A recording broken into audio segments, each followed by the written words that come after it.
Alrighty. I'm here. I'm here. We are doing this. All right. I'm going to give it a few minutes before I get started. If you're watching this back, welcome to Life with Ajane. I'm Ajane. This is our first live session. I'm excited and nervous because I don't know what's going to happen. It may be the case that no one shows up and I'm just talking to myself. It may be the case that someone pops up, then we can have a conversation. I don't know, but I'm here and I'm starting. Um, let's see here. Yeah, I'm just gonna give us a few seconds before I get in here.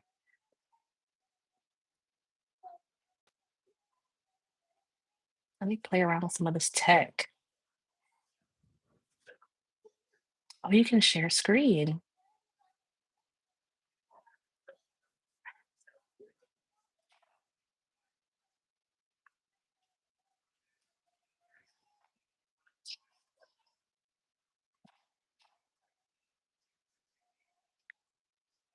Okay. Oh, someone's here. Hello. Hey, hey. Um, okay, well, someone's here and it's 8 o'clock, so I'm gonna get started. Welcome. Um, so we're starting with the personal statement workshop tonight. And basically, what I wanted to talk about tonight were some key things to note about your personal statements.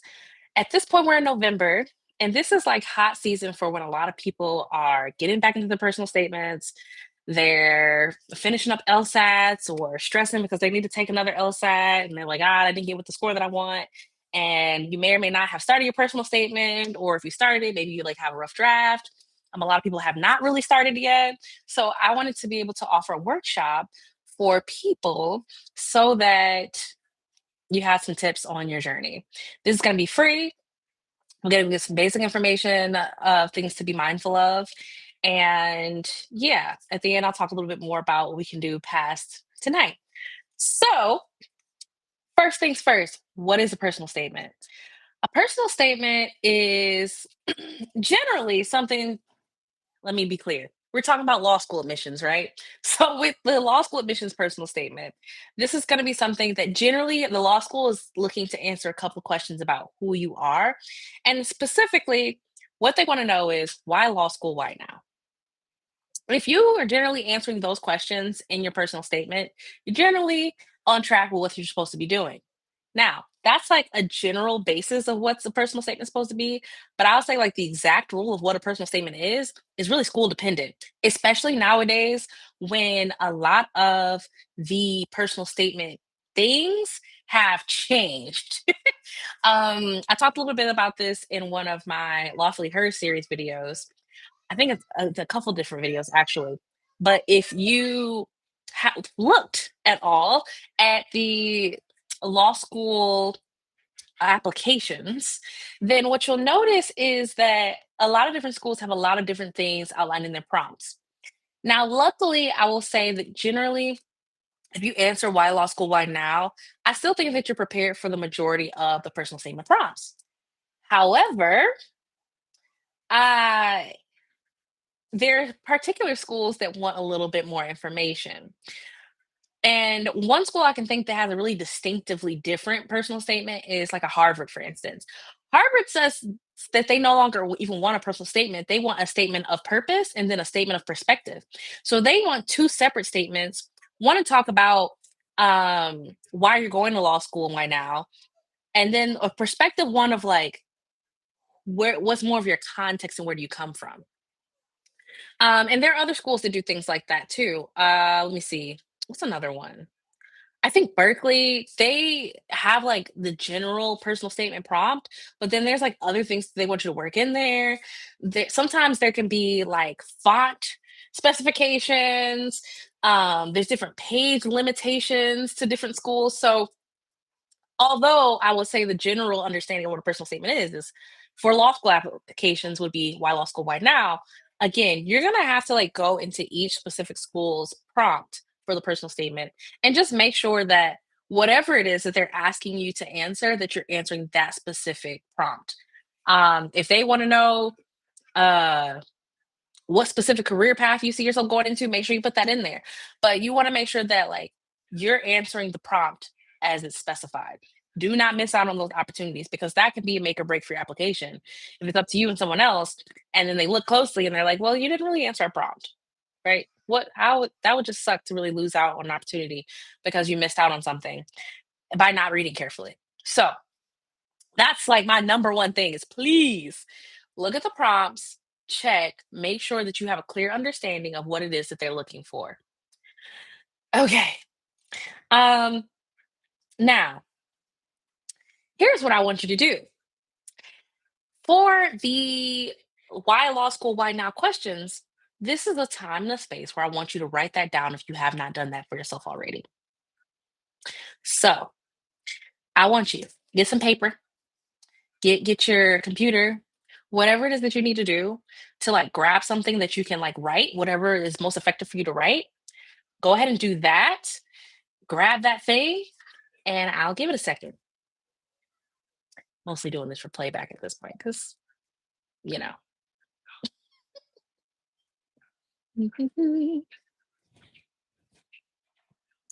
Okay, so now that you have your writing tool, whatever that is, pen, paper, computer, phone, whatever is comfortable for you, I want you to take down some notes. I want you to literally take some time and I want you to write out why are you going to law school? Why are you doing it now? This is very important stuff. Um, are you going to law school because you actually want to be an attorney? Do you know what kind of attorney you want to be? How do you know what kind of attorney you want to be? Um, is it that you know you want to work in the law, but you don't know what kind of law it is? What is it that you're going to law school for? Write that down. The why now? How do you know that like right now is a good time for you to be going? Why not go in a few years from now? Why not have gone before? Why is it that you think now is the time for you to be applying to law school? Why does it make sense for you in this moment? So I'm gonna give that like maybe like 2 minutes here. Mostly because I'm just sitting here looking at myself.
Okay, that's been about 2 minutes. So now that you have your why law school, you have your why now. This is the stuff that you want to make sure makes it into your personal statement somehow, some way. And again, this is general advice. Go back to those prompts. If they want additional information, make sure you add that. If they don't want this information, they want something different, get to that. And if you have questions about specific prompts, you could always send me a message, leave a comment on this video. If you're watching this back, then like leave a comment and I'll get back to you when I can. But generally, right, this would be a good foundational piece for your prompt. If you're still working on it, that's fine. Um, if you haven't thought about this before, though, this is going to be very important, not only for the personal statement, but again, just in making sure that it's clear like, why are you taking this step? What has brought you here? And what I want you to do with these notes, I want you to try and figure out if there are some stories that come out of this. Um, is there a particular piece of your life from when you grow up that informs this perspective of why law school and why now? Did you go through something? Did you have a direct experience with the legal system? Did you have an experience with someone else who had experience with the legal system? Are you frustrated with the way that the world works? Right? What is it that is motivating you to go? When you kind of reflect on any kind of those personal connections to those answers to those questions, that's going to give you some really cool stuff to like think about and express through your personal statement. Now, with my personal statement, the first time around, I really went through kind of like a narrative piece about the beginning to where I was now at that point a few years ago, about how I came to this point.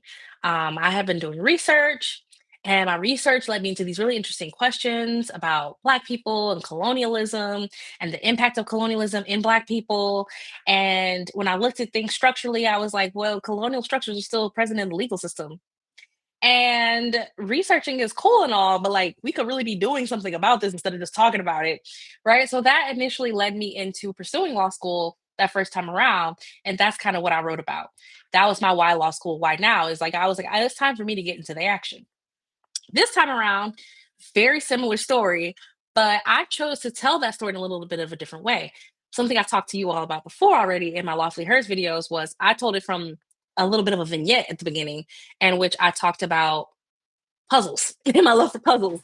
And then I used that kind of metaphorically throughout the rest of the essay to talk about how my mind works and how that connects to those different interests and what's bringing me to law school. So when you can answer why law school, why now, that answer can be told in a thousand different ways. But at least having that answer down is what you want to make sure is down so that you can make sure that that's expressed in that personal statement. So answer those things if you have not already. Get to those answers. They're really important. That's good stuff. Um, so, with all that being said, some things to avoid. Okay. I have three main things to avoid, and then I have like some honorable mentions. These things that I'm saying to avoid in your personal statement are things that, from me, like listening to different admissions officers over the last few years, whether it's here on YouTube or going to like live webinars and things like that. These are some things that I commonly hear from admissions officers about things that they would rather not see in the personal statement. So the first one, centering the story on someone else. This one is very common, and it's not like people try to do it, but it happens a lot.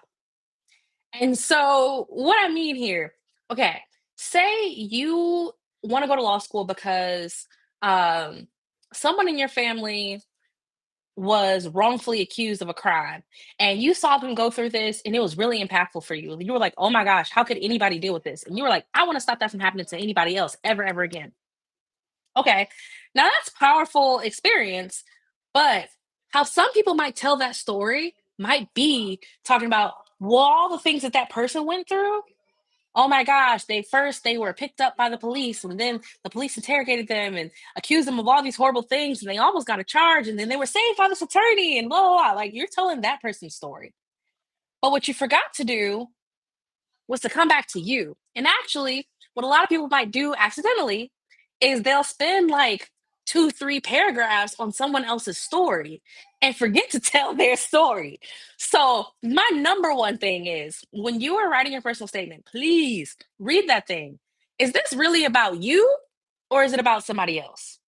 If it's reading more like someone else's story, you need to go back and you need to figure out how can I still talk about how this impacted me, but talk about it from my perspective. Specifically, when I'm thinking about that example that I just gave you all, say you saw somebody get wrongfully accused that really had a big impact on you.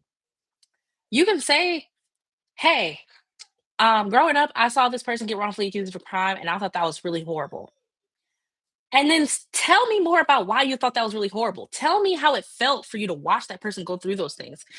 Tell me um, what you took out of that as a moral and a lesson for yourself. But don't give me all the nitty gritty details about that person's story. Although that story matters, this personal statement is supposed to be about you. So if you're spending most of your time talking about somebody else, you're losing opportunity to talk about you. And what you don't want is to be like, I'm telling why this person will be a great person to go to law school or whatever. You're supposed to be telling why you're great to be in this law school experience. How did you take that experience and break that down analytically for yourself to say, I got to do something about this? So, yeah, centering the story on someone else is a big no no. It happens a lot. It's really easy to get caught up and do, especially when you're passionate about something. With that being said, like key thing that's also related to that, but it's not quite the same, is centering your story on like something else. I'm not going to take too much time to go into this because it's really like the same kind of idea. But say it's not a person or their story that you're passionate about, but maybe it's just like a topic like the school to prison pipeline, right? And I'm passionate about like demolishing the system. And some people might spend a majority of their essay talking about how horrible the system is, giving us facts and stuff on the system. Remember that your audience knows about these things. They know about the legal space and some of the issues present. We don't need you to give data points. We don't need you to give research. We don't need you to give quotes. We need you to tell why this matters for you and why it's motivating you to do something about it. That's a very different way of talking about it than talking about the issue itself. So again, center on you, not on other people. That's the first no no. The second no no. Second thing to avoid, trauma dumping. Now, again, people are not intentionally doing these things. So like if you are apt into doing these things or you've done it before, like I'm not here to judge at all. I'm here to say be careful. And I will say that to an extent I am guilty of this with my last cycle, not in the personal statement itself, but actually in like an addendum that I did that I think when I look back, I was like, why did you do that? I can talk about that another time because I'm not trying to spend all night talking about a bunch of stuff here. But long story short, what you want to make sure you do is that if you have something that was traumatic that led you into pursuing law school, um, again, that story may be very important to tell, but you have to be crafty about how you tell the story. When I say crafty, I mean just like strategic about how to tell that story because it can be really easy, especially if you're still healing from something, to fall into like all the details and like kind of relive in that moment and just talk about like how strong of an impact it was for you by like really going and diving deep into that. But then by diving so deep into the trauma, like you're missing opportunity to talk about you and your strengths. So, my recommendation for avoiding falling into the trauma dump trap, dump all the trauma on something that's not the person's statement. So, like, literally start off and, like, whatever experience it was for you that was impactful, write it down, like, go to a Word document, write it in notes to your phone, write a journal entry, whatever you do to, like, write comfortably. Kind of like we did with exercise early on with why last school, why now. Go somewhere where you can write comfortably and just dump all the feelings, dump all the thoughts, dump all the feelings, and get it all out so that it has gotten out and it's somewhere constructive. Then I want you to take a pause from that, however long a pause, it could be 15 minutes, it could be an hour, it could be a day, it could be 2 days, whatever feels good for you, to go back to it with fresh eyes. Go back to that thing with fresh eyes. And I want you to then take out what are the like key points of the story that I need to convey in order to make sense of why I'm going to law school. Because what you'll notice is maybe out of like 2, 3 pages single spaced sometimes, maybe all you need is like a couple sentences, like 3 to 4 sentences max to talk about what experience you had. And the rest of that essay should be about what you're doing about that. How that motivated you to go a different direction, how that motivated you to do something about it, right? So like the trauma piece needs to be like literally this much. of something about this big. Again, if I had to give like real numbers on things, these are general estimates. But if you had a traumatic circumstance or even just a story, I think that that story should be like somewhere between 3 to 5 sentences, maybe a paragraph, no more than a paragraph and a half, just from my general estimates and from things that I've seen. But things vary. So if you have questions about your particular situations, you can leave a comment. We can talk about that a little bit here. You can leave a comment later if you want to like think about that a little bit, and then I can come back and look at my comments later and respond. But yeah, we can talk about that a little bit later. But just get the trauma out somewhere else, and then take the useful stuff and plan to into your personal statement. Another thing with that is the general thing I've heard from missions officers is try to not go into like specific details. Um, so like if you have a story about assault, right? Maybe not trying to give like the don't put me in the like some people are really good at giving imagery in their writing. Try to not maybe do imagery in this situation to not put the person through the trauma as they're reading, right? There's a way to talk about what you've been through without necessarily like giving point by point details. Um, and generally talking about it and then talking about how it impacted you. And maybe you could talk about some other details later. Again, I want to be nuanced as giving this advice because I don't want it to make it seem like your story doesn't matter. Especially again, if it's the reason that you're going to law school, like that matters a lot. But there's a strategic way to go about telling that story. And that's generally what the advice is here tonight in anyway, but that's number 2. So number 1, just for recap for people who are just chomping in of things to avoid in the personal statement. Number 1, centering the story on someone or something else. Number 2 is trauma dumping. Number 3, resume listing. Um, Rashad, in short, why did you decide to go to law school? Yes, yes. Yeah, Rashad, one thing I talked about really early on in the workshop here is just like the 2 main questions you want to make sure are answered in your personal statement generally are why law school, why now? So as long as you got those 2 questions answered, generally you're in a really good spot to have a good foundation for your personal statement. And then like how you tell that story and how you tell the answers to those questions is like where the strategy comes in and how the creativity comes into play. Um, so number 3, the resume listing thing to avoid. So a lot of people go into their personal statement. I won't say a lot. I've seen people go into their personal statement and what they do is they say, "Oh, I did this. I ran this club. I got this award. I led this initiative. Um, and this year I did this thing. I had all these accolades, right?" And they're like listing all these things that can literally be just found listed on your resume.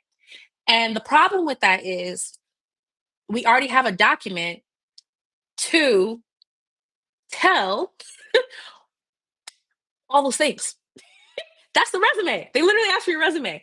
So, what we should be talking about in the personal statement is maybe taking a piece of one of those things and tell us the story behind it. Because what the resume can't do is tell us the stories.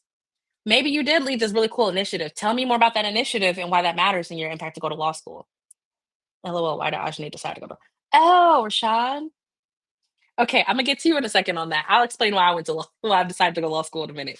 Let me finish this point. Um, and maybe I'll craftfully put that in this piece. I don't know, but let me get to this. So with the resume listing piece, it can be really good to talk about something specific from your resume, but you don't want to get caught up in being like, oh, I did this and I did this and I did this and I did this, because that's not really telling us anything more than what we've already seen on your resume, right? This is an opportunity to tell your story, to let the admissions office know who you are, um, what makes you tick, how does your mind work, how do you approach problems? How do you overcome challenges?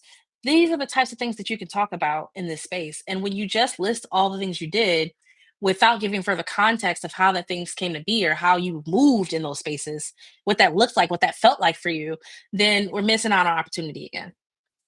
So those are the 3 main things that I've seen and heard time and time again from admissions officers about the things they want to see avoided, or um, maybe there's aspects of those things that you can implant in your personal statement, but like not get caught up and lose opportunities.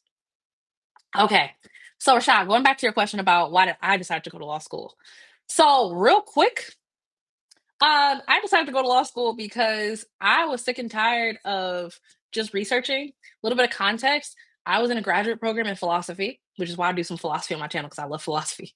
And I was talking a lot about colonialism and its legacy in Black Americans and different solidarity movements between Black Americans, Indigenous folks, and other non white populations to combat colonialism and how those things show up in healthcare and how we should be trying to like get rid of colonialism, specifically in healthcare, is what I ended up digging deep into. And the problem I had was I kept talking about people dying, and it felt gross. I was like, I'm talking about people dying and I'm just talking about it, but I'm not doing anything. So what I did was I was like, wait a minute, let me reevaluate what I'm doing here. Because the career path that I was on, the trajectory was to go and just to keep talking. And by talking, you can make impact. So I'm not trying to like diminish the impact of that type of work. But I felt like I would be more suited to work that's more active on the ground and making like systemic change by doing systemic work. So I felt like law school would be something that could help me do both my research piece and my activism piece. So that's why I'm going. Patricia, how to address it as a non-traditional law student in personal statement. Patricia, I really would love if you told me more about the it that you're talking about. Um, yeah, because I'm not sure what the it is. How to address what as a non-traditional law student in a personal statement. Because yeah, I'd love to help you out on that question. I just don't know what the it is. So let me know and then I'll come back to you. Okay.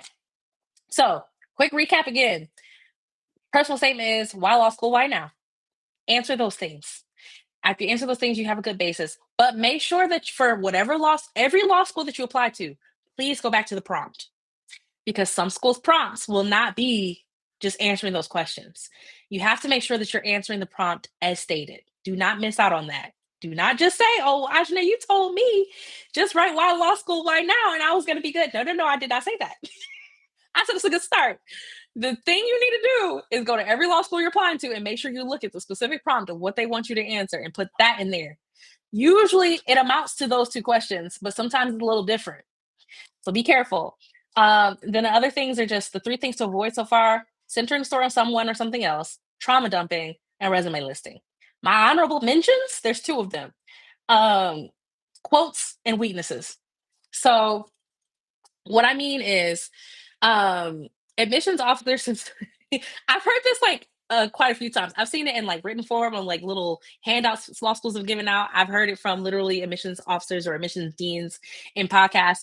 They hate quotes, y'all. So I know like people love to do quotes and like talk about people that they've heard from before and all this other stuff, but they're like a lot of people eye roll when you incorporate quotes and quotes into your personal statement. So if you've been tempted to go ahead and start your personal statement off with a quote and then elaborate on how that quote impacts your life, maybe try and think about that a little bit differently. Is there a different way you can reframe on what they said? Can you get straight to the point without quoting their words? Put in your own words. Can you talk about a specific scenario? But like try to avoid the quotes because you just don't want to rub people the wrong way. And it would suck to just have somebody already eye roll at the very beginning of your essay. So just maybe don't do that.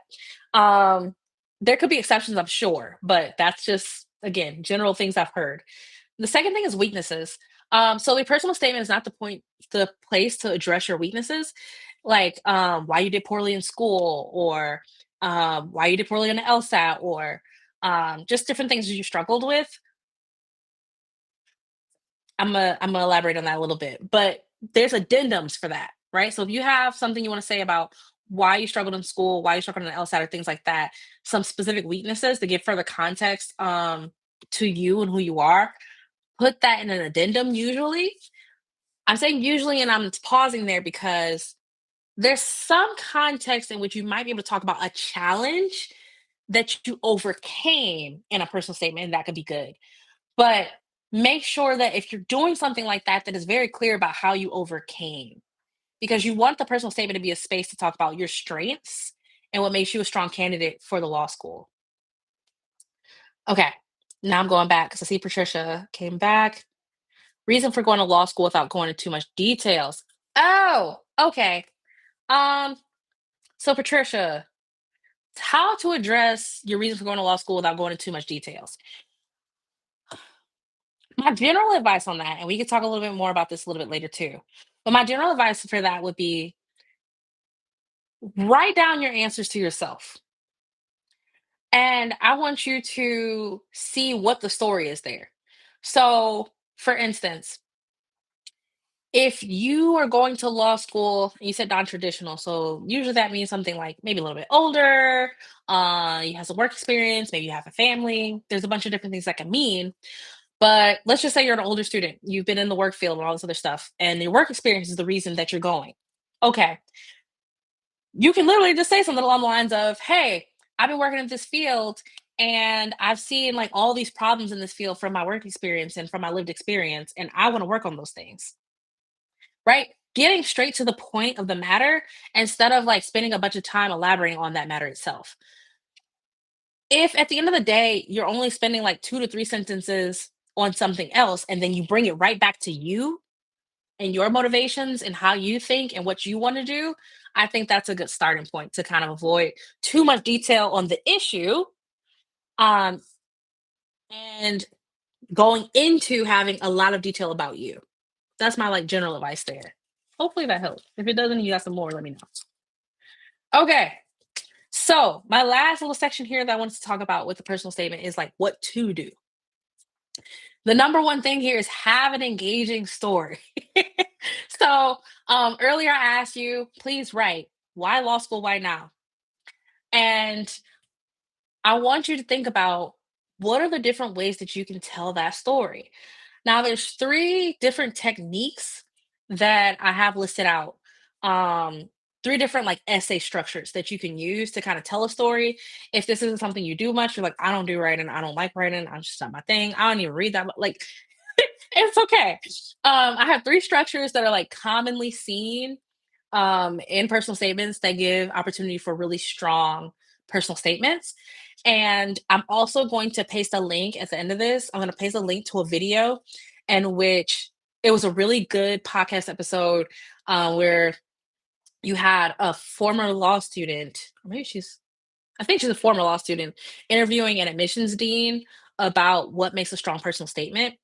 And specifically at about the 30-minute, 35-second mark, she starts to talk about the dimensions. He starts to talk about the different structures and the strengths and weaknesses of each of those. For here, I'm just going to talk about what each of these are and how they can be used. And then if you want to know about the strengths and weaknesses, like the risks that come with each of these, but also the benefits that come with each of these, I recommend going and checking out that video for a little bit more. I might do a little video myself too. But okay, so the three structures, y'all ready? Um, One, a narrative. So a narrative structure would be where you're telling a story beginning to end. So you might be using your whole personal statement to really tell a story about, um, or maybe not the whole personal statement. I hate to put it that way. So you might be using a significant part of your personal statement to be telling a story of like what happened at the beginning of the story, what happened at the end of the story. What I mean by the whole personal statement, sometimes people will tell a story and literally like as they tell that story from beginning to end throughout the personal statement, they're incorporating the answers of why law school and why now. Um, but you could also tell a story like maybe in the first section of your personal statement from beginning to end, and then you elaborate more on the why law school, why now as a result of that story. But a narrative is like, again, you're telling a story from beginning to end. I have a beginning, I have a climax, I have a conclusion, and therefore, here's what I want to do about that. Okay. The second structure that you can use for your personal statement is an issue structure. So this is where you would talk about a specific issue. Now, one thing I'll mention here about the risk here because I think it's important. I remember how I told y'all that the three things to avoid, one of them was centering the story on someone or something else. So this issue structure can be tempting to center your whole personal statement on something else other than you. So just be careful if you want to use the issue structure, make sure that you're bringing the topic and the paper back to you and you're centering yourself. Um, but how you would do this, right? Maybe you say, I really care about um what's the courts with the kids and the families? Oh my gosh, family law. I really care about family law. And I care about parental rights in regards to children when there's divorce or something like that. Um, and That's great. What I want you to do is you can talk about that issue, but don't spend a bunch of time giving me stats and facts. Tell me the issue and then get right into why this issue matters for you. Okay. So that's where you would center your story about why law school right now around an issue, but like give me this much of the issue, and the rest of it needs to be about your approach to the issue, how you want to tackle the issue. Okay. The third structure is a vignette. A vignette, and this is something they don't actually explain all that well, I think, in that podcast episode. So I'll take a little bit more time here. But a vignette is like where you're telling like a vivid scene. So a vignette can sound something like a narrative where you're telling a story from beginning to end, but like the distinction is a vignette isn't really a beginning to end kind of situation. And actually, in my most recent personal statement, if you go back to the Lawfully Hers episode in which I read like that little piece intro, which ended up being very different by the end result of me editing. But where I talk about, oh, I was sitting at a table and I was feeling the ridges and the bumps, and I placed the last piece and I felt the crunch. And I looked back and there it was, my first 2000 piece puzzle, right? I'm putting you in a scene, I'm giving you a very vivid scene, but it's not really a story. It's not a beginning to end, like follow me as I like bought the puzzle and then I put the puzzle together. And then here's what happened after I put the puzzle together. And this was the result of me putting together a puzzle, right? That's not a narrative. That's not a story. It's a vignette. It's a very vivid scene that I'm placing you in the middle of. And I use that to introduce the rest of the story. And what I did there was I like used that to then draw metaphors about me and my thinking style and my approach to issues. So a vignette is really cool if you like really want to get artsy and you really want to place somebody in a scene. But you can also place people in a scene with a narrative. So it's not that like you can only do that there, but it's a very particular way of like telling a specific moment in time. Like imagine like you literally take a snapshot, and what you're doing is that you're making that snapshot come alive on the page. Okay. So, Sunkist, I'm late. So you may have already answered this, but is AI usage an issue in writing personal statements? Oh, that's a good question. So, Sunkist, go to the certification page, and the certification page is like the last step when you're filling out your law school applications, and it's like where you like basically sign like a little contract at the end. It's usually the last little tab on the application before they have all those places where you can attach things. Look at that page and also look at the instructions and check for your particular school because it depends on the school. um, Most of the time, schools are real funny about AI and they do not like you using AI. I will say, like, if you're one general rule of thumb is probably don't use it. Um, but depending on the school, some schools are like, don't use it to write it. Maybe you can use it for editing, or you can use it with limitation. As long as it's still your work and your voice, we're okay with you using AI. Just specify how you used it. Some schools are like, we don't really care for you to specify how you used it, but that's the kind of energy we want you to have. It should be your work. You're not having AI do it for you. Then you have some schools that are like, you better not use AI at all. You better not use AI at all. If you use AI, we found out you use AI, we can like take away everything. We can rescind your offer. Um, we don't want you to do anything with AI. So really like just pay attention to what the school has to say. If it's not clear from the certification page or from the instructions, my next step would be email admissions, and see what they have to say about it. Like, and the question that I'll ask is to what extent um do you feel it's appropriate to use AI in people's admissions materials? Or how does the admissions office feel about using AI with application materials? Right? Asking like a more general question to not say whether or not you're going to use it, but to more so just really get the question like, what's the attitude on people using AI? Yeah, it's a really good question, especially like with times changing and stuff. And I think for me, with the personal statement specifically, I wouldn't recommend using AI for the personal statement. But here's why. I would hate it to be the case that you go and you have a school that's like absolutely no AI help with anything. And then you have to write a whole other personal statement just to fit in with that school. I think that right now it's worth the time to just like take your time and write your personal statement, craft it carefully, edit it, re-edit it. I think with my personal statement this time, I'm actually just pull this up really quick. I had many drafts. and I'm gonna tell you exactly how many drafts that it took me to get to like where I liked it. Let me see, law school apps, application drafts. Mm, yeah, so it took me 5 drafts to get to the personal statement that I liked. Um, and those 5 drafts, I went kind of speedy because I got kids.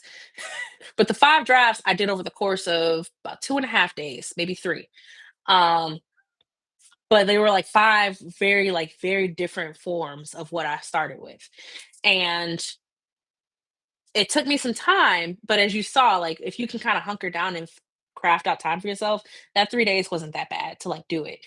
Most people, most circumstances, I think it takes a couple of weeks, to really get a solid personal statement draft. But instead of using AI, I think what might be more helpful given people's funny attitudes about AI right now, use friends and family. Um, and actually, that's where I want to close a little bit out today is for the editing piece, try and get someone else's eyes on it other than your own. They don't have to be a professional in admissions or in law school to like tell you, what does this tell me about you? You can have just a regular family member read it and tell me, like, what does this tell you about me? What do you get about why I want to go to law school and why I'm doing it now? Does that answer for you? Is this a clear story? Does it make sense? Do you get confused anywhere? Anybody can read your personal statement and answer those questions generally. Generally. So I'm gonna say, like, generally try and have somebody else look at that personal statement. And with that, personal little plug here. I'm also gonna be doing personal statement review with my Kofi page.